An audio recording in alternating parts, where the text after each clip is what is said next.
섬김은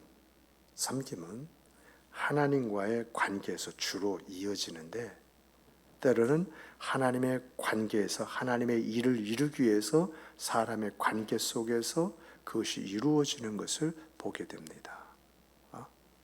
그래서 하나님 섬김에 대하여 대표적인 사람을 이렇게 꼽으라면 아브라함, 이삭, 야곱, 요셉, 모세, 아론, 여호수아, 사드락과 메삭과 아벳느고라고 하는 이제 다니엘의 친구들과 다니엘을 꼽을 수가 있지요. 정말 나도 그렇게 하면 좀 경외하고 하나님을 섬겼으면 참 좋겠어요. 또 이렇게 하나님과의 그 관계 속에서 또 하나님의 고귀한 그 뜻을 성취하기 위해서 사람을 섬겼던 그런 사람들이 있었죠. 외삼촌 나반에게 야곱이 20년 동안 섬기지 않습니까? 요셉이 애굽의 총리가 되기까지 보디발의 집에서 참 갖은 일과 수모를 겪으면서 섬기잖아요. 여호수아가 40년간 모세의 시종으로서 그림자 역할을 하잖아요. 또 더 나가서요, 대제사장 아론이 있지 않습니까? 아론에게 레위 지파가 그들의 인생과 삶을 온전히 바쳐서 섬기잖아요. 그런데 이러한 일이 다 뭐하고 연결됐느냐? 하나님께서 하시고자 한 일과 연결이 되어서 사람을 섬겼던 것을 우리가 보게 되었습니다. 이러한 일은 구약 시대만이 아니라 오늘의 이 시대도 동일해요. 여러분과 저는요, 여러분과 제가 신앙생활 한다고 하는 것은 다른 것이 아니라 하나님만 섬기겠습니다. 하나님 섬기는 거잖아요. 그런데 그 하나님께서 나를 통해서 어떤 일을 이루시고자 하실 때에, 그때에 나를 통해서 그 일을 이루시는데 그 일이 하나님의 일이자 내 생과 삶을 복되게 하고 나를 존귀하게 세워나가는 하나님의 은혜다라고 하는 것입니다. 그런데 이런 섬김에 있지 않습니까? 섬김의 공통적인 그 특징을 이렇게 보면은요, 이 섬김에는 하나님의 약속이 있고요, 하나님의 인도가 있고요, 하나님의 역사가 있고요, 하나님의 기적이 있고요, 그리고 이러한 것은 인간으로서는 할 수가 없고 또 경험해 볼 수 없고 생각해 볼 수 없는 일들을 체험하게 하고 그것을 반복적으로 경험하게 하고 그런 일로 인해서 사람들 앞에 세워졌고 존귀해졌고 이름을 남겼다라고 하는 것입니다. 그런데 이 구약을 이렇게 보면은요, 이 섬김에 대한 이 굴곡이 역사를 만들었던 것을 보게 되어져요. 또 이것은요, 개인적으로도 이제 그 섬김이 굴곡을 가져왔을 때에 가지고 있던 그 문제가 무슨 문제인가라고 하는 것을 우리에게 보여주고 있어요. 국가적으로 보면요, 이스라엘 백성을 출애굽을 시킨 목적이 뭐예요? 그것은 다른 것이 아니지 않습니까? 하나님만을 예배하고 하나님만을 섬기게 하기 위해서 출애굽을 시킨 거잖아요. 그래서 이스라엘 백성이 광야까지 이렇게 가면서 하나님의 인도와 섭리와 은혜를 깨닫고 이제부터는 우리는 하나님만을 섬기겠습니다 하고 결의하고 결단하잖아요. 그런데 이러한 결의와 결단을 통해서 하나님께서 광야 40년을 잘 지내게 하시고 그리고 이제 요단강을 건너서 가나안과의 전쟁이란 방법을 통해서 말씀하신 대로 그들이 심고 그들이 거두지 아니했던 그 양들을 그 양식들을 얻잖아요. 그리고 이 가나안 땅에서 먹고 살만하면요, 여러분 정말 이것은 모두가 다 그런 것 같아요. 하나님의 은혜 속에서 먹고 살만하면 자기가 나와. 자기의 의름이 나오고 자기 생각이 나오고 자기 방법이 나오는 것 같아요. 그래서 여호수아가 이스라엘 장로를 다 불러놓고 이런 말하지 않습니까? 너희들이 이 가나안 땅의 풍요의 신 바알과 아스다돛을 섬기든지 말든지 니들 마음대로 해라. 또 너희들이 이제 너희들 여기까지 인도해 주시는 여호와 하나님을 섬기든지 말든지 너희들이 마음대로 해라. 그러나 가장 중요한 것은 나와 내 집은 여호와 한 분만을 섬긴다고 딱 하고 말하니까 이러한 대지도자 앞에서 이스라엘 장들이 이구동성으로 하는 말이 우리도 여호수아 당신과 같이 여호와 하나님만을 섬기겠습니다라고 이야기를 하잖아요. 근데 여호수아가 죽고 난 다음에 바로 사사시대가 이제 주어지는데 이 사사시대 때는 또 왕이 없으므로 다시 말하면 그들의 영적인 지도자, 그 삶의 지도자가 없으므로 자기가 생각하기에 좋은 대로 생각하고 판단하고 행동하고 살았다라고 이렇게 이야기하고 있어요. 그래서 하나님께서 너희들은 이방 여인들을 이제 아내로라든가 며느리로 맞아들이지 말아라. 너희들의 그 딸을 이제 그 이방 민족에 주지도 말아라. 그들이 섬기는 바알과 아스다도 이제 섬기지 말아라. 이렇게 말씀하셨음에도 불구하고 하나님의 금기를 그들이 깨트려 버리잖아요. 그래서 풍요의 신, 이 신을 섬기면 우리에게 많은 풍요를 가져다 준다라고 하는 이러한 물질 만능주의가 싹이 트고 또 가만히 보니까 이제 가나안 사람들 중에서 잘 사는 사람들이 있거든요.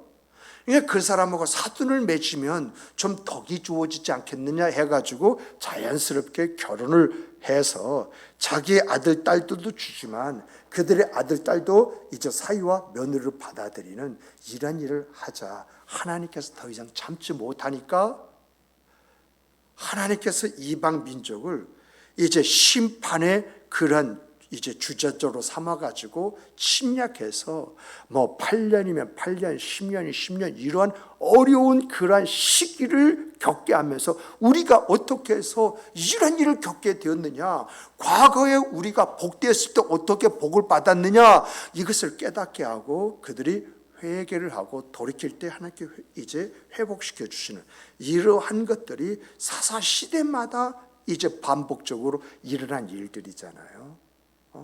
이런 과정을 거쳐서 이제는 사무엘 시대 때 왕정 정치 시대가 일어나는데 그때 왕이 되어지면 누구든지 자기가 왕으로 자기 하고 싶은 일들도 있지 않습니까? 이럴 때 하나님께서는 꼭 누구를 보내셨느냐? 선지자를 보내셔서 선지자들이 외치는 그 말을 듣고 경성했던 왕은 열왕기상 역대기상을 보니까 어떤 왕? 선한 왕으로 기록이 되어져 있어요. 그러나 선지자들 통해서 하나님이 말씀하셨음에도 불구하고 순종하지 아니했던 그런 사람들은 통치 내내 환난과 역경 속에서 이제 힘든 그런 생각, 그 삶을 살았을 뿐만 아니라 성경을 보니까 악한 왕으로 분류되어 버렸다는 것입니다.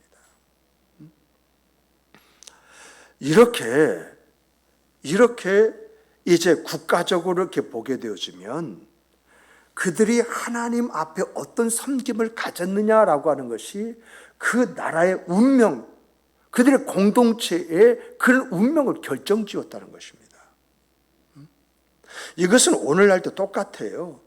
우리 교회 그리고 더 나아가서 우리 가정, 이러한 것들도 이런 말씀 앞에서 우리가 조금 더 적용해보고 생각해볼 수 있는 내용들이죠. 내 가정이요 온전히 하나님 여호와만 온전히 섬기는 그런 가정이 되어지면 부부간에 문제가 있겠어요? 부모와 자식 간에 문제가 있겠어요? 그 가정이 잘 사는 가정이든 못 사는 가정이든 그 환경이 중요한 것이 아니라 거기에는 뭐가 있습니까? 웃음이 있고 기쁨이 있고 즐거움이 있고 그러한 가정이 일어나는 거잖아요. 이것은요 개인적으로 볼 때도 그래요. 우리가 잘 아는 대로 아브라함 있지 않습니까? 아브라함에게 말씀이 있었음에도 불구하고 아브라함이 사라의 말 듣고 하갈을 이제 첩으로 취하잖아요. 그래가지고 이스마엘을 딱 낳잖아요. 사라의 말을 듣기까지는 하나님을 잘 섬겨서 이제 아브라함이 하나님 하고 부르면 하나님이 하고 대답해 주시고 이제 아브라함이 이제 가려운 부분까지 다 긁어주셨어요. 그런데도 불구하고 사라의 말 듣고 하갈을 취해서 이스마엘을 낳자마자 하나님께서 침묵을 하시는데 이게 13년이잖아요. 13년 동안 침묵하시는 거예요. 이때 아마 제가 생각할 때는 죽을 것 같았을 거예요. 하나님 믿고 여기까지 왔잖아요. 모든 일을 할 때 하나님의 이름을 부르면서 하나님 할 때 하나님께서 계시를 주시든지 길을 열어주시든지 무엇인가 그 일을 감당하시는 힘과 능력을 주셔서 여기까지 왔는데 그런 게 전혀 없이 딱 끊어졌다고 생각해 보세요. 그래서 13년 만에 하나님께서 이 아브라함에게 나타나셔서 하는 말이 너는 대장부처럼 허리에 띠를 띄우고 내 말을 들어라 하면서 말씀 속에서 이제 회복이 되어지는, 그래서 그 이후로부터는 아브라함이 인간적 생각을 가지 않고 온전히 하나님의 말씀을 가슴에 품고 사는 이 섬김의 신앙생활을 하지 않습니까? 그런 가운데에 약속하신 이제 이삭도 선물로 받게 되어지고 그리고 많은 그러한 이제 자녀들을 또 얻게 되어지는 길을 하나님께서 열어주시잖아요. 우리가 또 잘 아는 대로 우리 야곱 있지 않습니까? 야곱이 베델에서요 하나님을 만났어요. 근데 베델 가기까지 그가 그 집에서 사고 친 것이 결국 형제간에 이건 자칫하면 피비린내는 살인이 일어날 것 같은 이런 분위기를 이제 만들어 놓고 이제 외삼촌 나반의 집에 가다가 베델에 들려서 베델에서 하나님을 경험하잖아요. 이 하나님을 경험하고 하나님 나로 하여금 외삼촌의 집에 갔다가 무사히 내가 내 아버지 집에 돌아오게 하시면 내가 하나님 앞에 이제 11조를 드릴 뿐만 아니라 이곳에 단을 쌓고 하나님 앞에 예배 드리겠습니다 라고 이렇게 약속을 하잖아요. 그리고 갔다가 오는 길에 야복강가에서 하나님과 씨름하는 씨름 속에서 형 에사의 그 문제 20년 동안 묵혔던 그 묵은 문제가 딱 해결이 되니까 어떡합니까? 어디로 가야 돼요? 베델로 올라가야죠. 그런데 숫곳을 통해서 세겜으로 갔다가 세겜에서 와장창 그냥 사느냐 죽느냐 베델로 올라가는 그 발걸음이 벌벌 떨면서 올라가는 그 발걸음이지 않습니까? 그러나 이 베델에서 하나님 앞에 예배드리고 그때부터 이제 야곱이 이제 섬김의 그런 생활을 하면서 하나님의 아브라함에게 약속하셨던 그 약속을 이루는 그런 시작을 이 야곱이 만들어 가잖아요. 정말 이러한 것을 볼 때에 정말 섬김이라는 것이 얼마나 중요한 것인가. 섬김에 굴곡이 있어야 없어야 되느냐라고 할 때 섬김에는 굴곡이 없어야 된다는 것을 보여준 사람이 바로 다니엘과 요셉이잖아요. 여러분 정말 우리가요 성경을 보면은 성경에 나오는 인물들이요 이 섬김의 이 실패를 한두 번 다 했어요. 그럴 때마다 그들이 겪는 것은 우리로 하여금 두렵고 떨리게 만드는 바로 그런 것이었거든요. 그런데 여러분 요셉과 다니엘만은 이 섬김이 지속이잖아요. 정말 이 요셉과 다니엘에게는 특이한 기록이 있어요. 그것은요 정권이 바뀌고요 나라가 바뀌어도 총리의 자리는 그들의 자리였다는 것입니다. 이게 가능해요? 요셉의 경우는요 애굽의 왕이 있지 않습니까? 왕이 바뀌어도 요셉이 죽을 때까지 총리의 자리는 바로 요셉의 부동의 자리예요. 그러니까 이 요셉이 총리로 있을 때 왕이 몇 사람이나 거쳐갔는지는 모르겠습니다만은 왕이 바뀌어도 다니엘만한 요셉과 같은 그런 사람은 없다 해서 새로운 왕이 계속 왕이 되었음에도 불구하고 이 요셉을 총리로 썼다는 것입니다. 다니엘 같은 게 더 놀랍잖아요. 다니엘 같은 게 놀라운 게 뭐냐면 바벨론에 끌려가 가지고 바벨론에서 총리가 되고 난 다음에 왕이 바뀌어도 총리직을 하잖아요. 그런데 이 바벨론이라는 나라가 페르시아에서 망해버렸어. 망해버렸는데 페르시아 그 왕이 다리오가 왕으로 있을 때에 총리를 누굴 씁니까? 바로 다니엘을 쓰잖아요. 야, 세상에 왕권을 바뀌는 것은 이해할 수 있지만 나라가 바뀌었는데도 불구하고 그가 총리로서 그런 일을 했다라고 하는 것, 참 이러한 것이 놀랍다 하면서 이러한 것들이 우리에게 가르쳐주는 교훈이 뭐냐라고 할 때에 내가 하나님을 섬기는 일에 있어서 어떤 경우서 흔들리지 말아야겠구나. 흔들리는 만큼의 내가 치료할 것이 있지만 흔들리지 않으면 하나님께서 끝까지 날 보호하시고 지키시고 인도해 주시고 세워가시는구나. 이러한 것들을 우리가 말씀에서 이제 보게 되는 것입니다. 자, 그렇다면 우리가 구약에서 말하는 섬김의 내용, 우리가 여기서 생각을 해야 할 것은요, 구약에서 말하는 섬김의 내용, 구약 뭐 상관이 없어, 이게 아니에요. 구약과 신약은 동일한 성경이에요. 어떤 구약은 역사적인 관점에서 그 시대 속에서 하나님이 어떻게 역사해 주셨는가 이렇게 이야기했다면, 신약은요 그 차를 좀 더 깊게 더 들어가서 우리로 하여금 어떻게 신앙생활을 해야 되는가 이것을 가르쳐주고 있는 것이거든요. 그러니까 구약 시대라고 이야기할 때에는 오늘 우리의 삶 속에서 이런 것들이 있어야 되는데, 신약 시대에는 할 때는 이런 걸 바탕에서 내가 이런 것을 추구하라고 하나님께서 이 신약이라는 성경을 우리에게 주신 것이구나, 이렇게 받아들이면 틀리질 않아요. 자, 그러면 구약에서, 즉 성경에서 말하는 섬김이 뭐냐라고 할 때 따라서 해보십시다.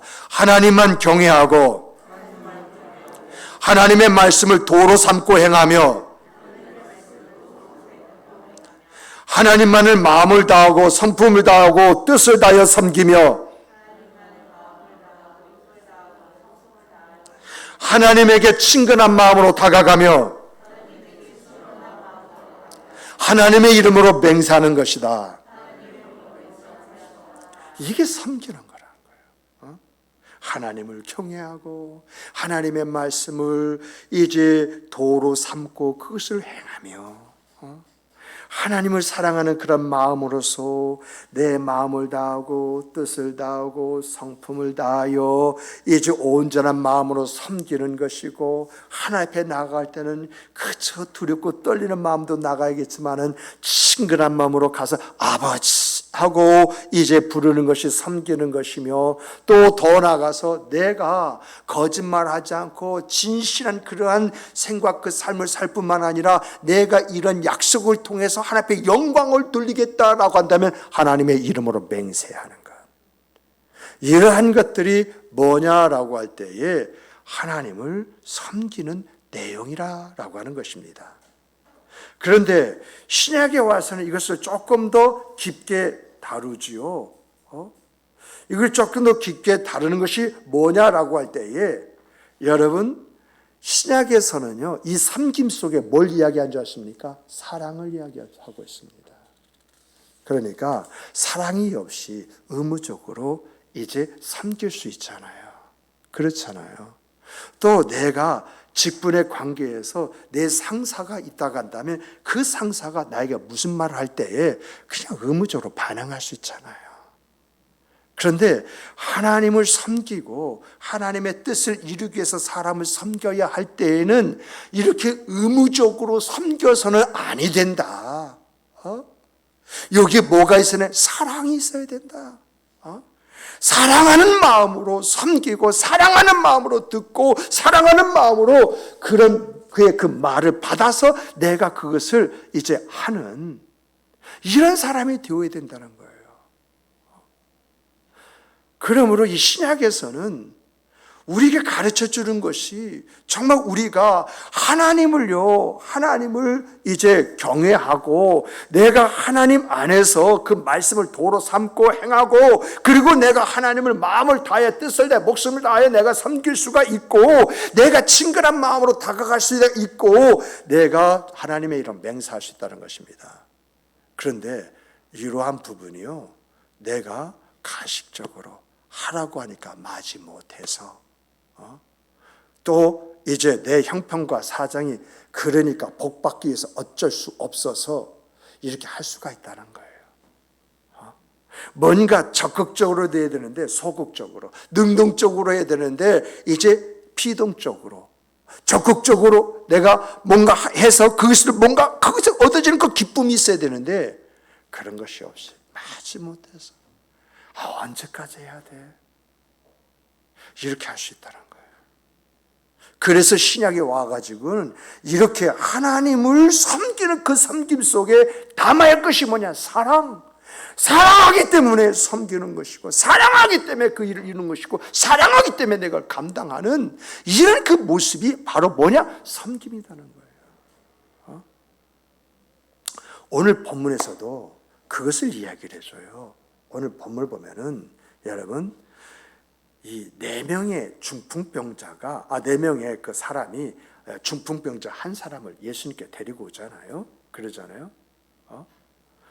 이 4사람이 한 사람을 섬긴 결과 이 회복할 수 없는 고약한 이 병에 걸린 사람이 예수님께 나오게 되었고 이 4명의 헌신적인 그런 섬김이 이 중풍병자가 예수님을 만나고 치유받게 되는 그런 역사를 일으켰을 뿐만 아니라 그를 죄에서 자유한 자로 세웠다는 것입니다.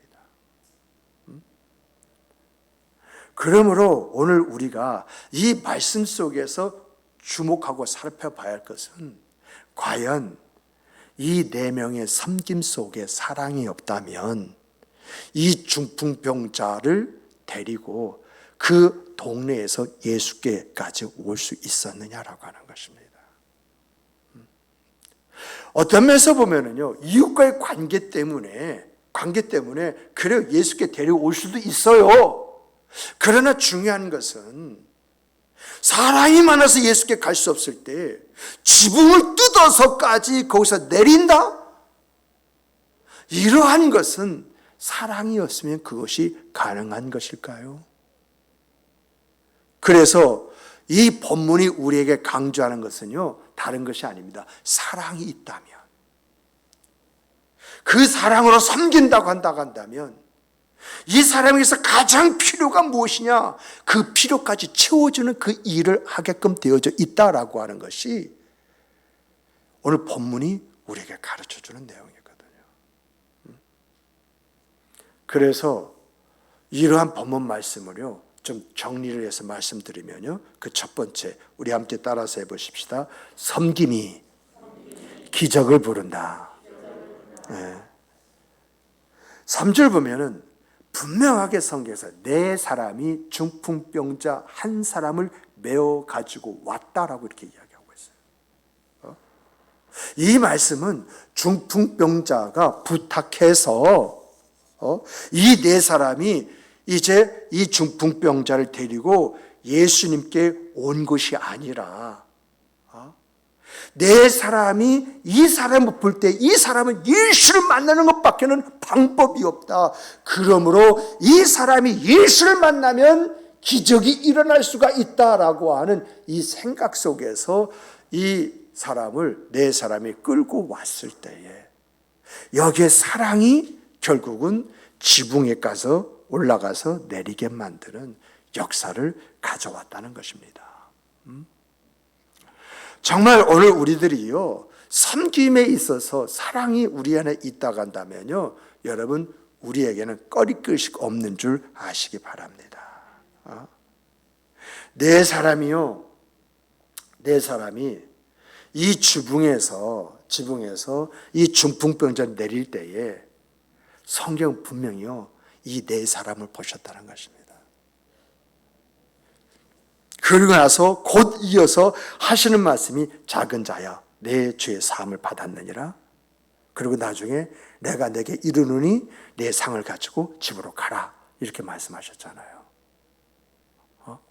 자, 이러한 내용에서 보면은 정말 이들의 믿음이 결국 무엇을 원하는지 예수께서 직감을 하시고 곧바로 그 믿음에 대한 반응을 이 중풍병자에게 예수님이 하셨다라고 하는 것입니다. 그리고 이 중풍병자는 예수님이 말씀하시자마자 지체하지 않고 자기를 데리고 왔던, 뉘어왔던 이 상을 가지고 이제 밖을 향해서 나아갔다고 이렇게 이야기합니다. 이런 과정에서 우리가 유추해 볼 수 있는 것이 뭔가요? 여러분, 중풍병자를 메고 네 사람, 예수님께만 가면 이 사람의 문제가 해결될 수가 있고 이 사람이 구원받을 수 있다. 이 믿음, 이 믿음에 대한 확신이 더욱더 이 사람들의 신앙을 만들었을 것입니다. 그리고 4명에서 이제 떠메온 이 중풍병자는 신앙이 없었지만은 자기가 나섰다니 사실, 이 한 가지 사실 속에서 이 기적의 체험을 통해서 무엇을 갖게 되었느냐라고 할 때 예수님께서 말씀하실 때 침상을 가지고 사람을 해집고 나갔다라고 하는 이 사실 속에서 그는 이 기적의 역사 속에 이 귀한 체험이 신앙을 갖게 만들었다. 당사자잖아요. 그래서 성경을 보면은요, 합력해서 선을 이루라라고 하는 그런 말이 있지 않습니까?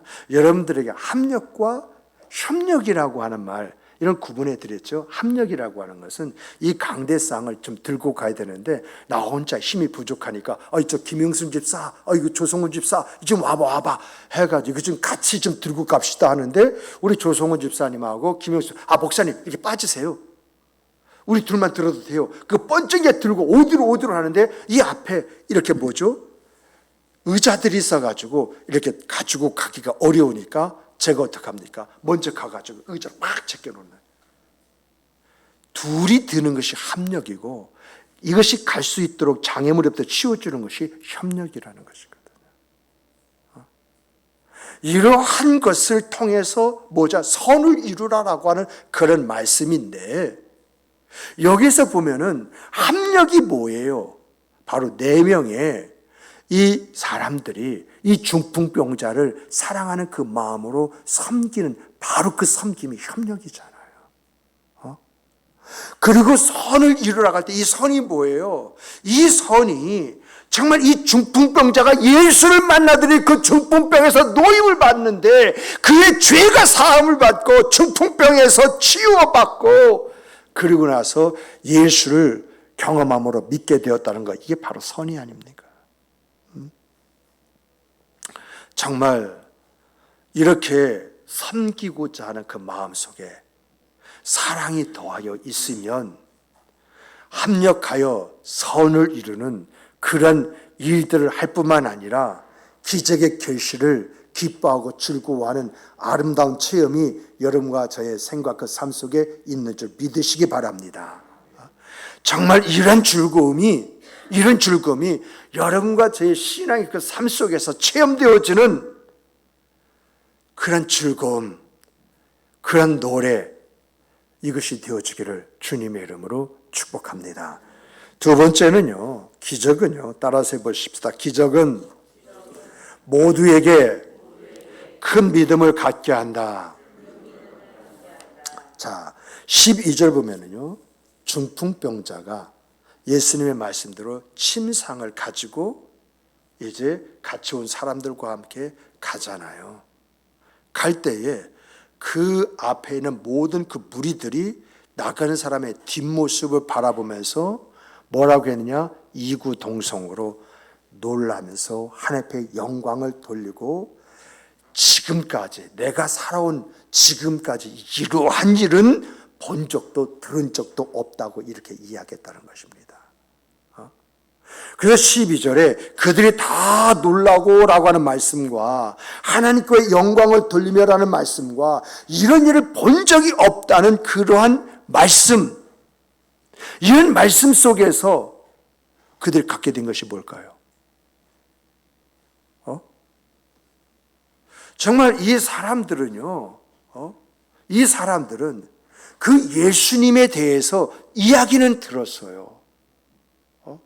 그 예수가 이런 일을 한다더라라고 하는 그런 말은 들었어요. 그런데 중요한 것은요, 욥이 고백한 것처럼 그런 일을 귀로만 들었지 두 눈으로 본 적이 없어. 정말 이들이요, 예수님에 관하여 이런 말 저런 말 다 듣고 또 예수님께 이 계신 곳까지 이렇게 왔습니다마는 그들은요, 예수님을 신적인 존재라든가 메시아라든가 이렇게 보지 않았어요. 그런데 이들이요, 예수님께서 중풍병자를 고치신 것을 보고 난 다음에 예수님이 누구냐라고 할 때 예수님에 대해서 똑바로 주목하기 시작을 했다는 것입니다. 제가요, 젊은 시절에 은사를 참 사모했어요. 그래서 은사 집회에서 은사자들을 좀 만나보려고 그런 곳을 많이 이렇게 찾아다녔어요. 정말요, 놀라운 일 참 많이 봤습니다. 여러분, 귀신 들린 사람들 있지 않습니까? 한 종류인 줄 아세요? 아니에요. 귀신 들린 사람 정말 다양하더라고요. 야, 귀신 들리면 저렇구나라고 하는 것을 보기도 했고요. 그리고 이 귀신이 나갈 때요, 나갈 때 어떤 짓거리를 하고 나가는가 그것도 두 눈으로 똑바로 보기도 했고요. 그리고 귀신이 나가고 난 다음에 그 사람이 정신을 차릴 때에 어떤 모습을 갖게 되는가라고 하는 것도 참 많이 봤어요. 여러분, 몸의 상체는 건강해. 근데 하체가 너무 부실해가지고 안진뱅이로 살아요. 대체적으로 안진뱅이 이렇게 보면은요, 상체는 괜찮아 볼만해요. 근데 하체를 보면요, 마치 뼈에다가 가죽 뒤집어 씌우는 것 같아요.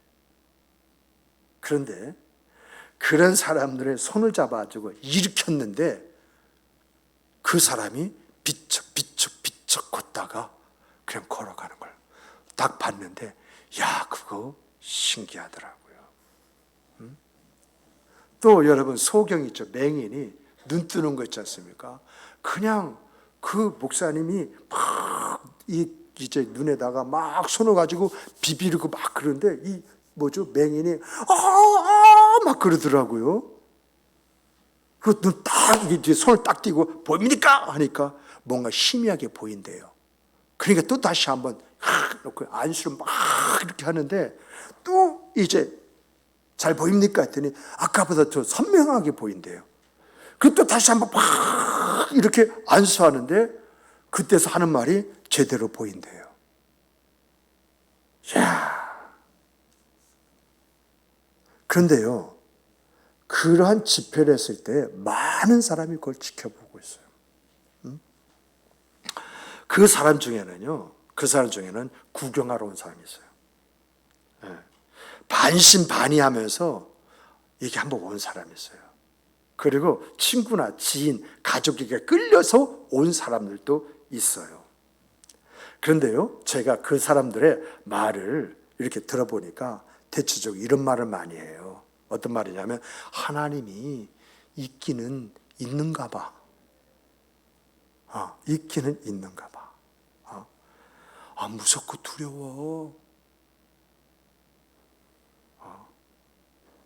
또 어떤 분은 나도 이것저것 아픈데 교회 다니면 저렇게 치료받을 수 있나? 하고 반문하시는 반. 그리고 어떤 분은요, 나도 이제 교회 다녀야 할까 봐. 이런 말 하시는 분들을 제가 만났어요. 그런 사람들의 이야기를 들었어요. 왜냐? 335 짝져져 있는 곳에서 가만히 앉아있으면요, 듣고 싶지 않아도 그런 소리가 다 들려요. 본문에 나온 이들도 마찬가지예요. 중풍병자의 상태를 보았고 중풍병자가 더 이상 사람 노릇하기 힘들다 하는 것도 느꼈고 오래 살기엔 틀렸어. 이러한 것들을 알았다는 것입니다. 그런데 예수님의 몇 마디에 그 사람이 일어나요? 그리고 침상을 가지고 가라 하니까 자기들이 눈앞에서 자기가 이제 누워서 왔던 그 침상을 들고 가요? 그 현장에 있는 사람들에게는 이런 것이 얼마나 충격이자 경이로움이자 기적이 되겠습니까?